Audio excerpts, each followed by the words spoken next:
Running versus walking రెండిట్లో ఏది better మన ఫ్యాట్ లాస్ జర్నీలో మన గోల్ రీచ్ అవ్వడానికి ఈ విషయాన్ని ఇప్పుడు తెలుసుకుందాం. అంటే ఒక గంట రన్నింగ్ చేస్తే మనకి 600 నుంచి 800 క్యాలరీస్ బర్న్ అవుతుంది. అదే ఒక గంట వాకింగ్ చేస్తే మనకి 200 నుంచి 300 క్యాలరీస్ బర్న్ అవుతుంది. రన్నింగ్ అనేది ఒక హై ఇంటెన్సిటీ వర్కౌట్, వాకింగ్ అనేది ఒక లో intensity work out.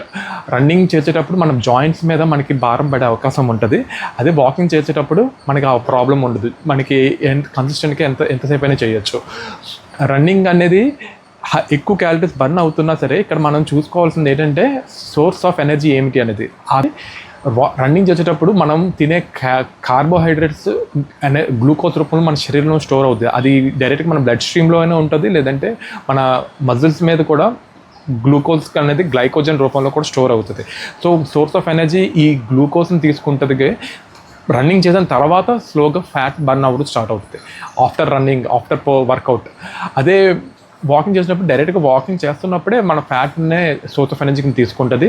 At the same time రెండిట్లో ఏది బెటర్ అంటే లాంగ్ టర్మ్లో కన్సిస్టెంట్గా చేయగలిగేది ఏంటి అంటే వాకింగ్ అనేది చాలా ఈజీగా ఉంటుంది. మనకి స్లో ఇంపాక్ట్ ఉంటుంది, మనకి రిజల్ట్స్ కూడా బాగుంటుంది. ఇప్పుడు తాబేలు కుందేలు కథలోనే slow and steady wins the race అన్నట్టు తాబేలే గెలుస్తుంది కదా.